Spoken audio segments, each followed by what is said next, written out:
Do you believe that the diverse cinematic content from India, like Bollywood's music driven movies popular in Southeast Asia, or the global success of the animated series Chota Beam on Netflix, the growing appeal of South Indian films in the US and UAE for their storytelling and action, provides Indian filmmakers with unique opportunities to captivate a broader global audience?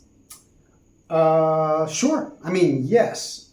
Just demographically, the population of India is, I don't know, about a sixth of the world. So eventually, all things being equal, perhaps about a sixth of all entertainment would be Indian or Indic. So of course, that's the direction things are moving. But the examples that you gave, say, for example, Chota Beam, which is wildly successful in South America, is very different than why Karan Johar movie is successful in the Gulf, right? So those are also very different audiences. I would say traditionally, Indian audiences were the diaspora, the NRI audience abroad, and the NRI audience is supportive. They make a lot of money for Indian movies, so that's great. But those movies were very kind of limited in the sense that they were just for the audience. They were a continuation of Indian audience, just happened to be physically somewhere else.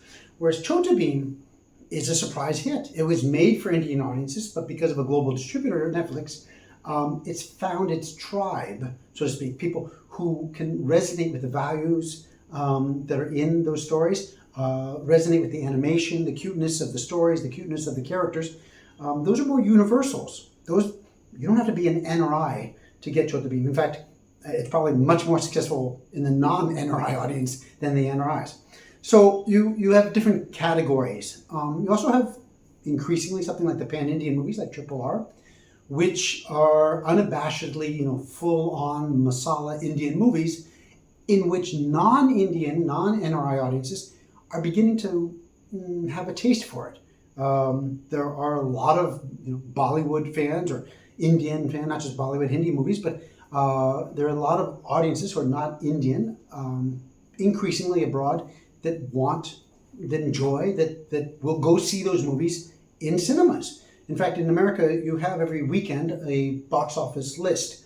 It comes out on Hollywood Reporter, Variety. These are trade publications, and they'll say, okay, Mission Impossible made $100 million this weekend, and Will Smith's movie came out and made $80 million, and they'll list the top 10 movies, and they'll be Hollywood movies, obviously, and then once in a while you would see like a Hindi title out of nowhere, and industry people would go, oh yeah, that's those are the NRIs watching some Karan Johar movie or something like that.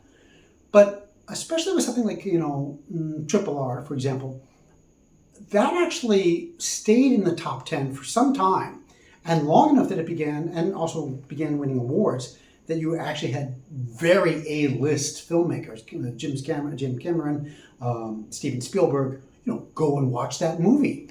And that movie, although it was very Indian and very masala and very full-on entertainment, as Indian entertainment is uniquely, it still worked for the Western audience. And there'll be more movies like that too. So you've got the ones that are universal, like Chota Beam, right? That's hitting a nerve for parents and children around the world. You've got the NRI audience movies, which are still money makers. And in some cases, those movies, the NRI audiences pays for the movie and its distribution in India. You increasingly have movies which are Indian movies, but which Western audiences are growing to appreciate and like. But you also have, and I just don't want this to get lost in the conversation, sometimes very small stories, but they're small, like they're not huge budget movies, like Marathi movie Court, for example. It came out in I think 2015, 2016. It was a winner at the Berlin Film Festival, and it's the story of the bureaucracy of just getting through the court system. And I tell you, I know Europeans that completely resonate with that story, and it's a very it's done very authentically and a very true story. So if you make a true story, we all believe that that can work abroad. India just has more chances at it. If you're making 2,000 movies a year, just statistically, there'll be more hits internationally than probably any other country.